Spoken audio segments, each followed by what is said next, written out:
Hello and welcome to this Editors Roundtable, brought to you by members of the Society for Editors and Proofreaders as part of the Self-Publishing Advice Conference online.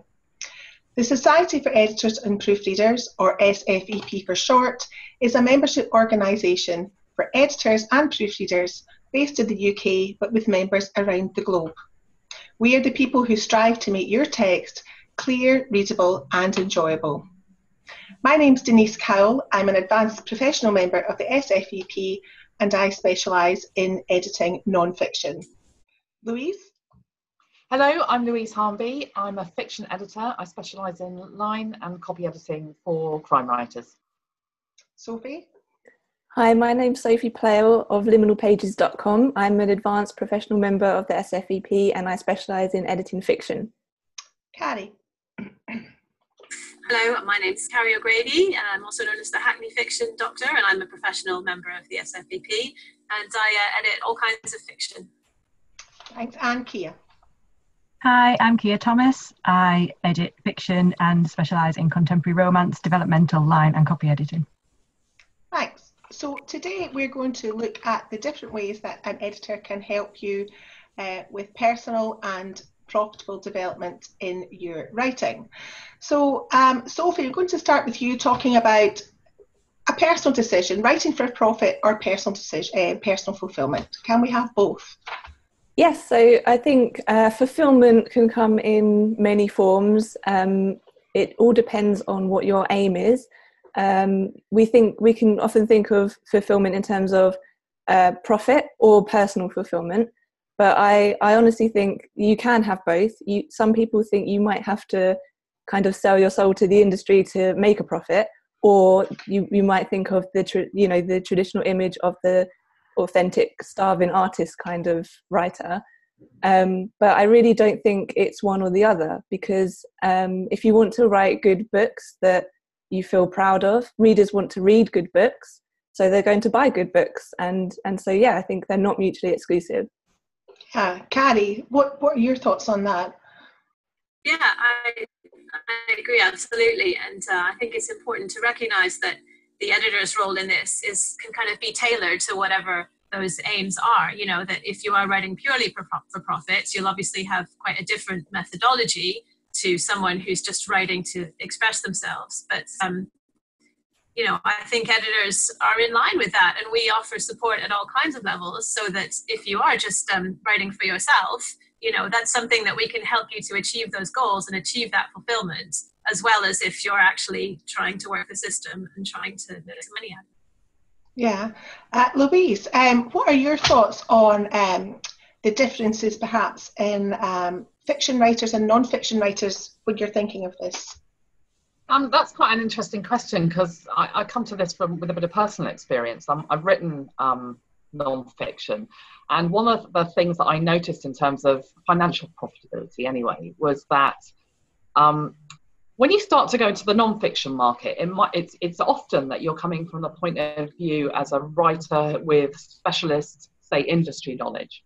And that means that you are immediately in a position where you can shift your visibility away from the noisy digital dinner party that is Amazon, because you've likely got a platform amongst your colleagues, other people in the industry. And I think that from a financial profitability point of view, that really helps when it comes to leveraging not just visibility, but also sales, because you've already got access to the core market. Those people might know you, and you absolutely know what their problems are and what you're trying to solve. And it's kind of that difference between writing, I guess, for entertainment and writing from an educational point of view. I think potentially it's easier, and there are elements of confidence. If you can write well and learn to write well with non-fiction about subjects that you know a lot about, then that can give you confidence when it starts to help when it comes to the time that you want to put made up stuff on the page. Yeah. And although you're an editor, you did have your books edited by somebody else, didn't you? I did, and she's here. So yeah, I used SfeP back in 2014, and what a lot of confidence that gave me. I understand the value of having an editor because of the job I do, and I knew what Sophie was going to bring to the table, and she didn't disappoint. And it is that just the confidence to go to market and know that you've created the very best product you can, and it doesn't matter whether you're an editor or not. It's something that Carrie alluded to as well, that idea that you want to put the best product out there and you want to feel proud of it. And yes, of course you want to sell it, but you want to feel that you've done the very best you can with it. Yeah, but Kia, editing on its own doesn't promise a profitable novel, does it? Oh, absolutely not. And I've seen people say, why should I put my money into editing when it's not going to generate a return? And I really wish as editors we could say, yes, once you've had your novel edited by me, it will be spectacular and it will sell. But life just doesn't work like that. And the industry just doesn't work like that. Editing is part of, and just one part of, putting out a really good product. But even just the product is only one part of it. There's all the marketing, all the promotion, all the other really hard work that has to go into it too. But editing is definitely an important piece of the puzzle, but it's just one piece. Yeah. Sophie, what are your thoughts on what, from an editing perspective, helps to make a profitable novel?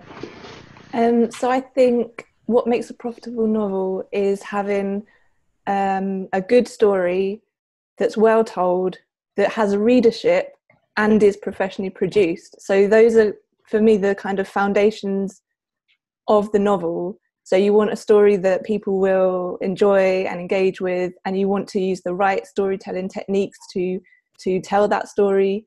And if that story doesn't have a readership that is that wants to read it, then you know that's another component, that you wouldn't be able to have a profitable novel if nobody wanted to read it. Yeah. And then lastly, you want to make sure that the final product of your novel is professionally produced. Otherwise, people won't be as willing to engage with it, because they won't see it as, something of quality.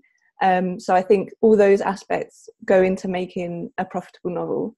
Yeah, that's a really good point. And Carrie, you you alluded earlier to the fact that depending on a writer's focus, whether they are looking to develop for personal success, or whether they're really focused on a commercial success, that their approach to editing and publishing will be a bit different.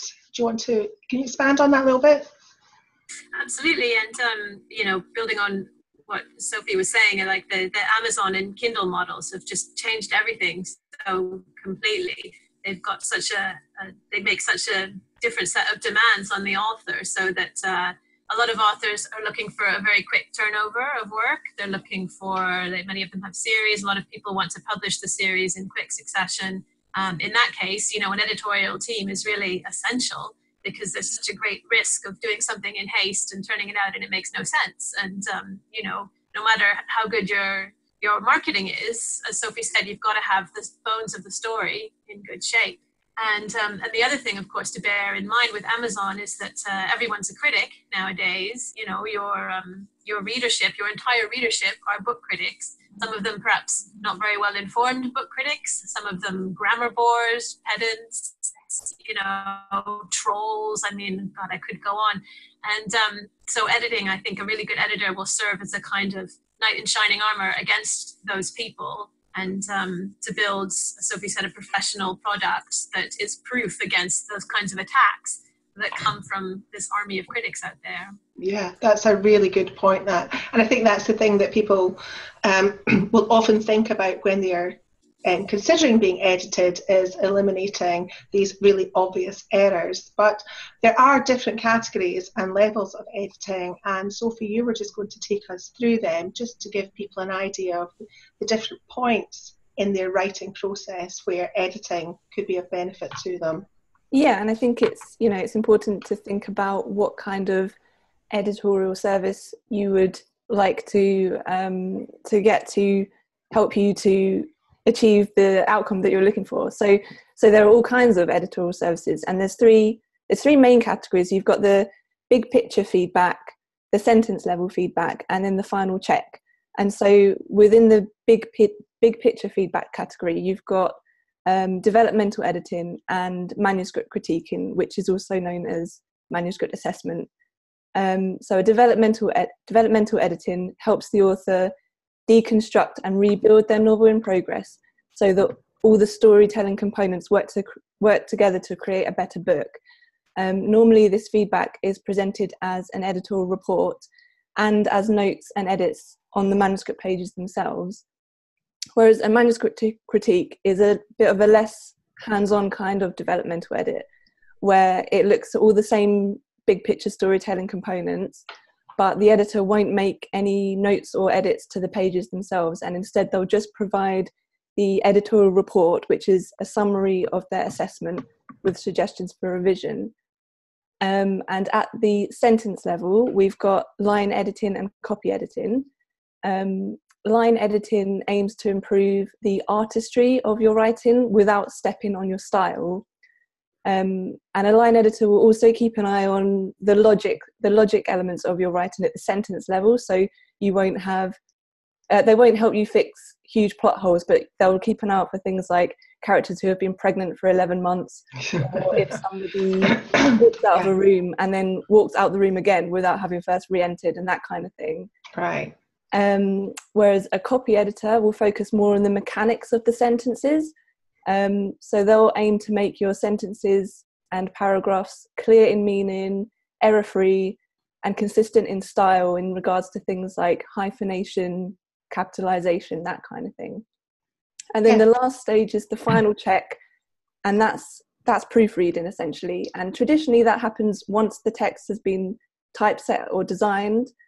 A proofreader doesn't aim to assess or improve the writing, but instead they provide the final check to make sure everything's correct. They look at all the same issues as a copy editor, essentially checking for any errors that have slipped through the cracks. So yeah, that's the kind of... Yeah, I think that's a really good summary. Thank you. Yeah, I mean, all editors have slightly different descriptions of their services, but that's a kind of basic overview. But if I do recommend that if you're going to hire an editor, you study the description of their service to make sure that you're getting what you think you're getting, because we all do vary slightly. We all do different things, and I think anybody listening to that summary is possibly thinking, oh my gosh, I've got to go through all of these stages. That's going to cost an awful lot of money if I've got to employ an editor at every single stage of that. But Kia, it doesn't necessarily need to be like that, does it? I mean, that's one of the things that editors can be very open to discussing, how best to work with a client.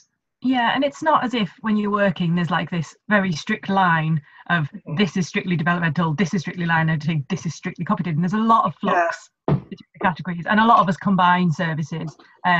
Like I don't know, SfeP does. I think us all actually do combine line and copy editing, because when you're working with fiction text, so much of the style and the smaller issues, they're so intertwined that that you kind of, it works out well to do both at the same time.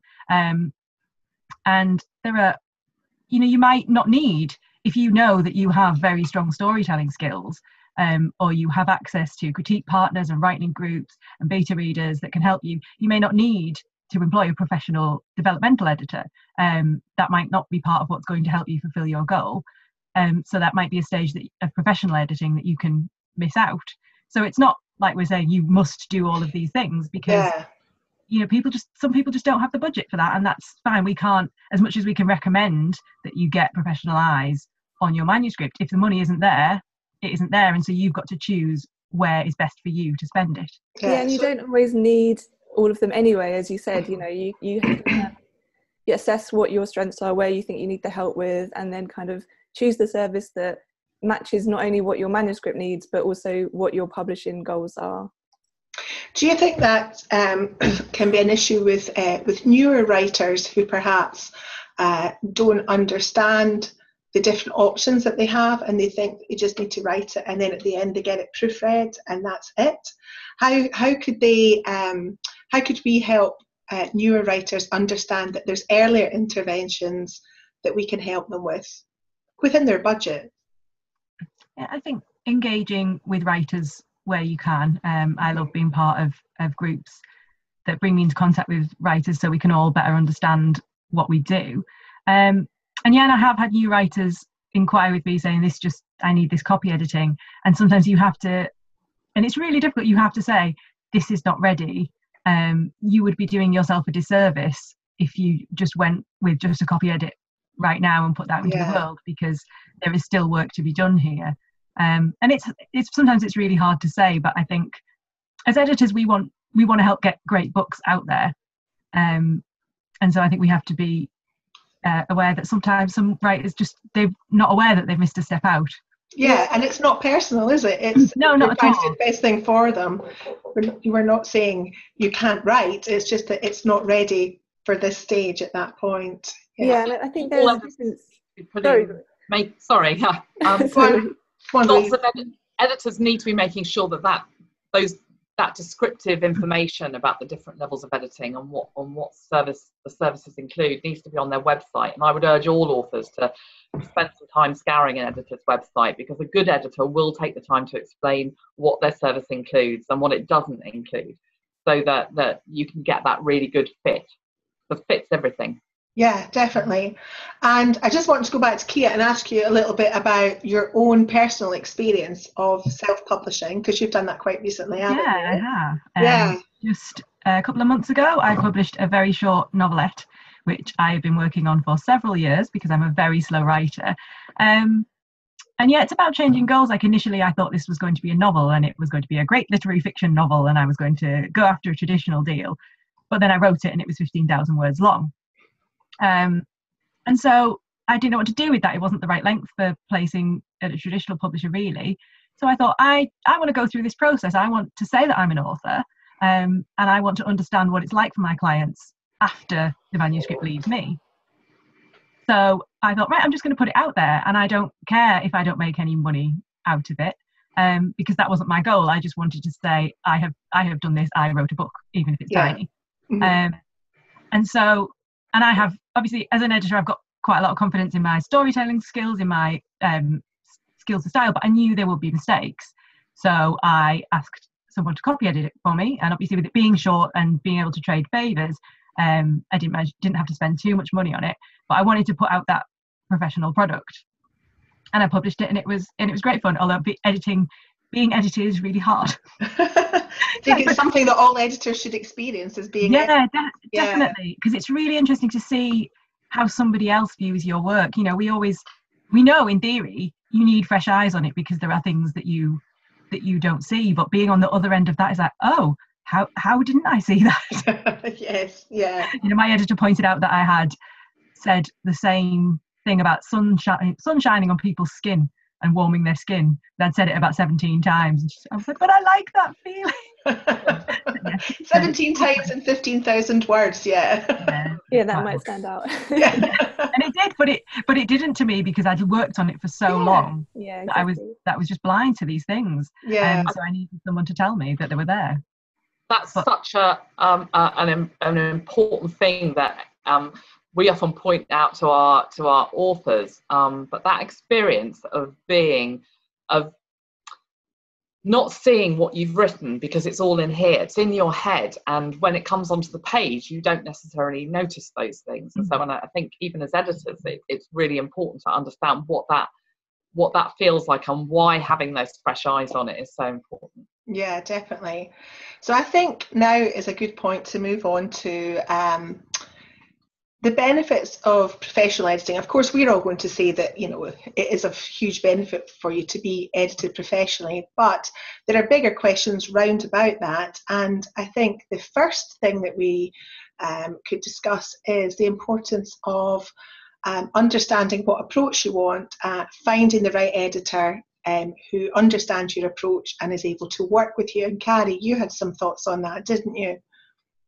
I did, yeah. I mean, we've spoken already, like Louise said, we've spoken already about finding the right editor, which is, of course, the crucial sort of first step in that whole process and is worth spending time on.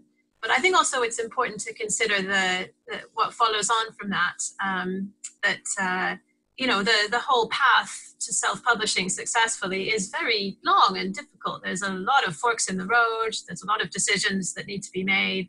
And we, you know, I'm not a published author like Kia and Sophie, I believe, are, so actually say I've been through the process, but we all have some experience of those decisions that need to be made, and we're able to do some hand holding through that whole process. And then also, as well as the kind of technical, as well as that technical publishing aspect of it, it's important to find someone who will help with the kind of creative hand holding that as all writers know, not easy churning out a novel, is it? It's bloody difficult, actually. And I think most of us are very supportive people. We're team workers, and we're quite able to deal with the trials and tribulations, and also to pass on craft tips and techniques.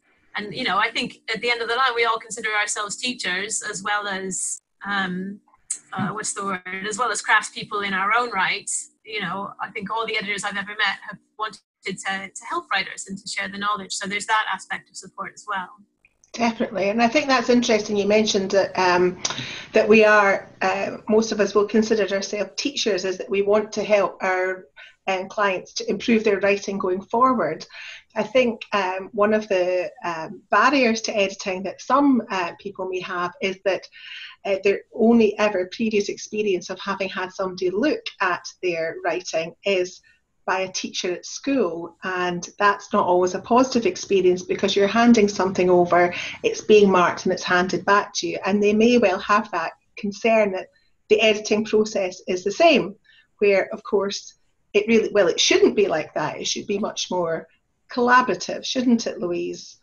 Yeah, absolutely. And I think even more so when you're dealing with when as editors we're working with authors who are hoping to produce like a body of work. Particularly in my experience, I have quite a few authors who are in the process of developing series, and knowing that they've got a sort of editorial partner on hand is really key, because when you work on with an author on more than one book, you're in a situation where you're invested in the worlds they've built, and so you move through their writing journey with them, and I think that's definitely something that I've heard, not just my authors but other editors' authors talk about, that issue of it being a collaborative process, a partnership, that we're part of their editorial team.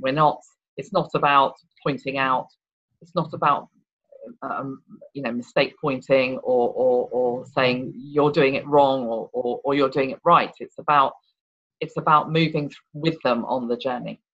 Yeah, and I also think that we're not here to, like you say, Denise, correct writing.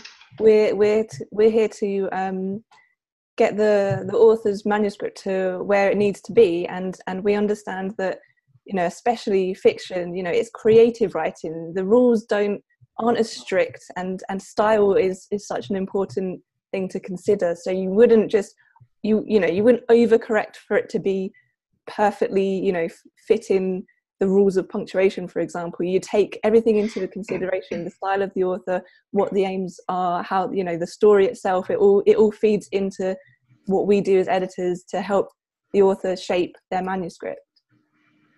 I think having said all that, you do have to change your editorial approach depending on what the client wants, and what their goals are, because we say we don't just correct things, but actually sometimes that is all the client wants. If the goal of the client is just to get a book out there, we say we want them to help them get the best book out there they can be, but actually they might not want that, because personal fulfillment to them might not be putting out a good book. It's just putting out a book by the end of the year.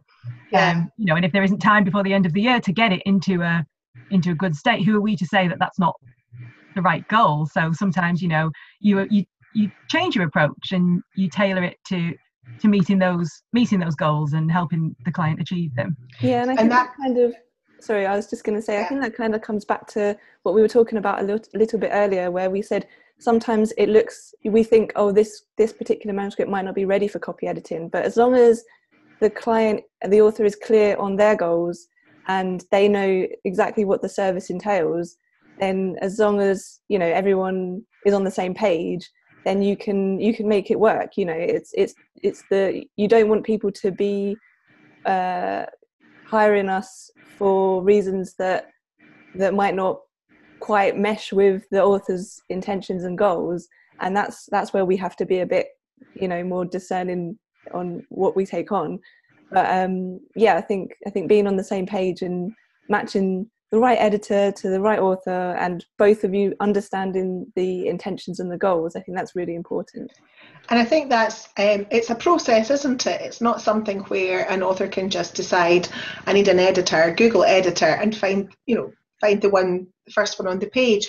That they may well have to have a few false starts before they find the one that is the right fit for them. But once they do find the right fit, it's gold, isn't it, Louise?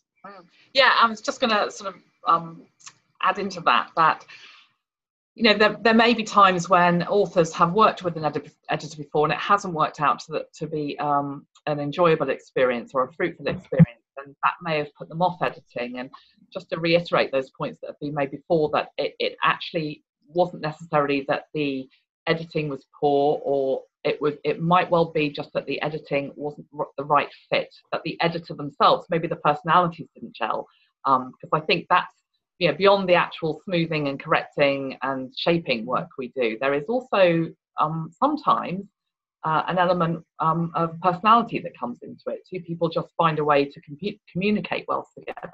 Yeah. And so it's blurry and complex. Yeah, and I think that's something that, Carrie, you had spoken to one of your clients about this round table and his thoughts. And one of the things he said is that the key to getting the most out of the editing process is communication. Absolutely, yeah. And you know, as Sophie said, communication about goals, and as Louise said, communication on a personal level between the two of you. And I think when it comes together, when the two of you are able to sort of move beyond the purely transactional level, it can be really magic. You know, it can be just as fruitful a working relationship as anyone has ever had, because you're producing a product, and you know, if it makes money, great, and if it's just something that you're both proud of, then even better. Because, you know, I think editors, if we're focusing on a work, and you know, I don't know about you ladies, but it's very rare I'll complete a project in anything under 2 weeks, you know, 3 weeks for an actual book length book, 90,000 words. So you're really focusing on a book all day long for, say, 2-3 weeks. You're very invested in it, even though you're an editor, not the actual creator. And so I think when you have this mutual goal and you're communicating about it all the time, then the editor actually feels quite proud of the product as well. And if the client feels proud as well, then it's just magic. Yeah, it's a win-win, isn't it? Yeah. One of the things that I think it's worth touching on, because we've kind of talked a little bit about it before, is the cost of we're not going to talk numbers, but the cost of editing is a barrier to a lot of people, and some authors may prefer to try and self-edit or sections of it. Like we said, you won't need a professional at every level. Kia, what are you have sort of thoughts on the self-editing process, don't you? Yeah, editing. I do. Well, it's because I think there are some people, I mean, there are some editors say you must get a professional editor on everything you put out. And you know, generally that's good advice. You know, it's best if you can get professional eyes on something, but it can get expensive. It doesn't have to be. There are editors, there's an editor for every budget, but you know, we're professionals and we need to make a living. So, you know, we're going to charge rates that allow us to, you know, eat and things. But I think that leads some people to go, oh, I need to get this edited, so I'm going to go for the cheapest option that I can find. Or conversely, people go, I want good editing, so I'm going to spend a lot of money. And I think it's important to make sure you're spending your money wisely, like with anything. Because if you are spending money on an editor who isn't right for you and isn't right for your project and isn't going to, you know, do all that we've said, help you achieve the goal that you want, then in a way you are just wasting your money. You're not making a good investment in your work. So yeah, it's just about being really, really careful, thinking really hard about what you want to achieve, about what level of professional help is going to help you achieve it, and then searching really, really hard and taking great care over finding that magical right fit.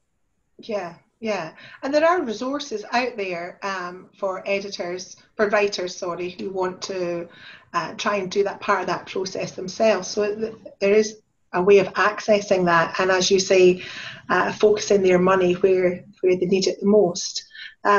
Louise, you've got some resources for people, just a few, don't you? I mean, I absolutely think it's worth spending time on self-editing, because you can save money like that. There are all sorts of sentence level resources that are available. They're either free or they're quite low cost. So just a few to mention. One is Perfect It, which is a fantastic consistency checker that works for writers and editors who are working on non-fiction and fiction. It basically takes a lot of the donkey work out of just doing that sort of like micro level, sentence level correction and consistency checking.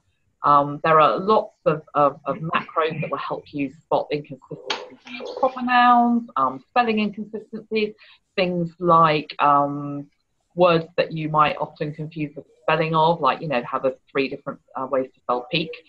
And do take advantage of them. Have a shop around and see what's available. The free stuff, much of the free stuff is great. Yeah. It just means the more you can do, the less you have to pay an editor to do. And that can help keep costs down. Yeah, I was just about to say that even if you don't intend to do a formal self-edit, before you present something to an editor, there are several things you can do to save their time, things that you can do that will save you money. Yeah. And I think it's so important to have, to take your manuscript to as far as you can on your own before you hire an editor, because that way you will get more from the editor because you've already taken it that little bit further along.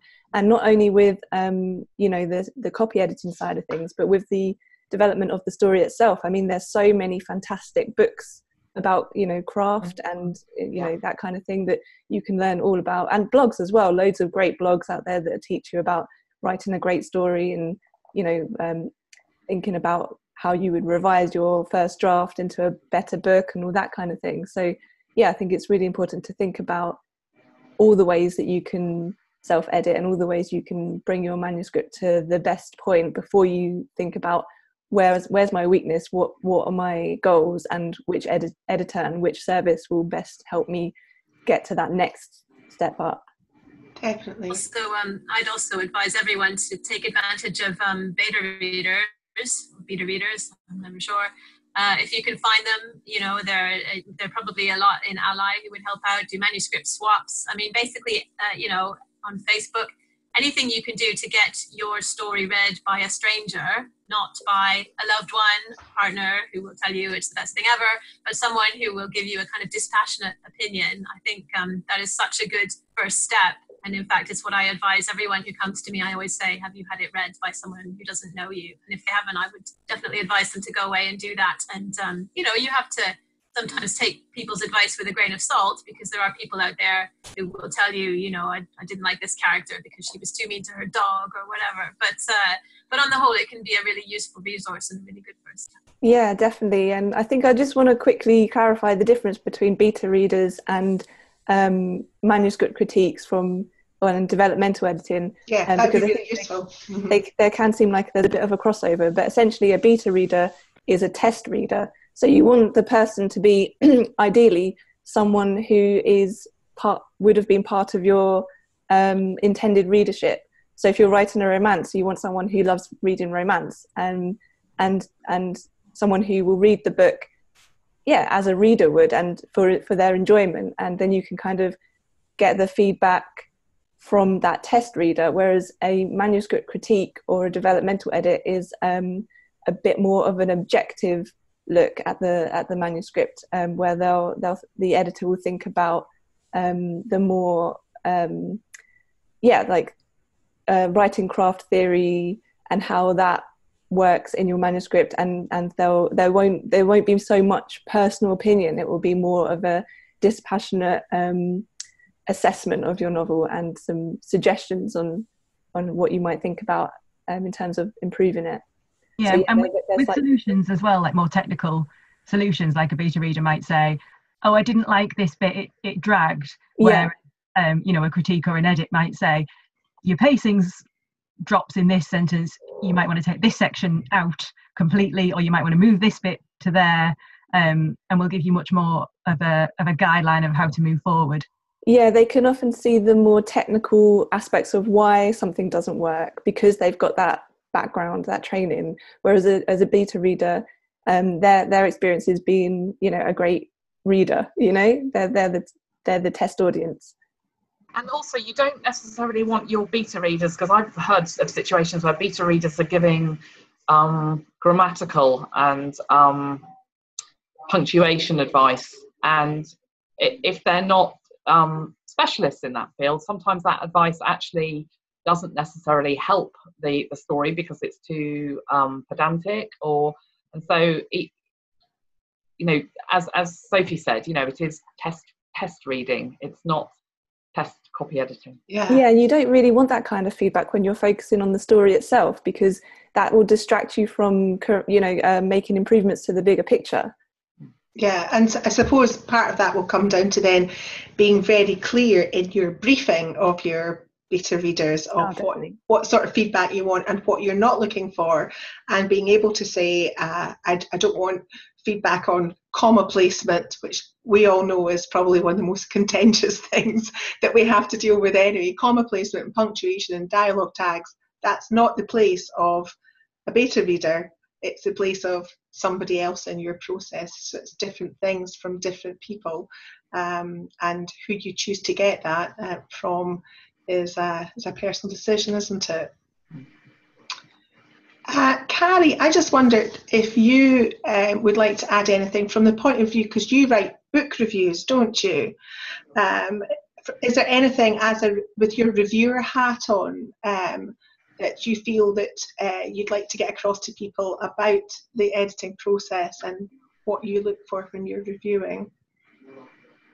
Well, I mean, my reviewer hat is very different from my editing hat because obviously it's such a different approach. But I think that the crucial thing that authors have to keep in mind, and which editors I think can be a real benefit for them, is how the information in their novel is laid out. And if you take a professional novel, which we all know, we all read all the time, it's very rare that you'll be missing a piece of information, a piece of the jigsaw that is the plot. Whereas when you take a completely amateur novel from someone who's not very experienced, it's quite often you get to the end and you find a completely essential thing has been left out on page 4. And, that's something we can do is make sure that the flow of information is maintained and all the essential stuff is there, just to give a book a much more professional, polished air, and to really make it feel like a proper, finished, polished book product. So that's something that we can do. Great, thanks. I think it might be helpful if we could just have a little tip from each person before we go. Kia, what's the one thing you would advise people in terms of the editing process? A couple of things. May I say a couple of things? Yes. One is, I think sometimes, even if you're writing for purely personal fulfillment, you're writing as a hobby, think about the way we think about hobbies. Nobody will bat an eyelid if you spent, £10 a week going to watch football matches, or spent hundreds of pounds on yoga equipment because you really love yoga. We're allowed to invest in our hobbies. And if your writing is your hobby and writing is what you love, you are allowed to invest in that. So don't make, there's this thing that because anyone can write for free, that you always have to, but that's not, if that's where you want to put your investment into your writing, then don't let anybody make you feel like that's not a worthwhile use of your time and money. And then the other thing is, really, really research your choice of editor, because getting that relationship right can help you can increase your chances of being financially successful, and also really help you grow as a writer. If somebody understands what you're trying to do and wants to help you get there, then that's wonderful. But there are hundreds, thousands of editors out there, and we're all different. We've all got something different to offer. So take time over getting that decision right. Thanks. How about you, Louise? What would you like to say? In addition to backing up everything that Kia's just said, I think also it doesn't matter if the first book you write actually isn't one you publish. it is all right to put a book in the trunk and maybe revisit it later. Sometimes writing isn't just about publishing. It's this comes back to this point we talked about at the beginning about what your how you define fulfillment, and profitability might come in terms of personal growth. It might not be financial profitability. And so seeing the writing process as a journey, which and that the publishing point may be somewhere ahead, and that's okay. Yeah, that's a really good point. Sophie? I think it's really important to consider what you want from publishing and writing, and matching that with realistic expectations.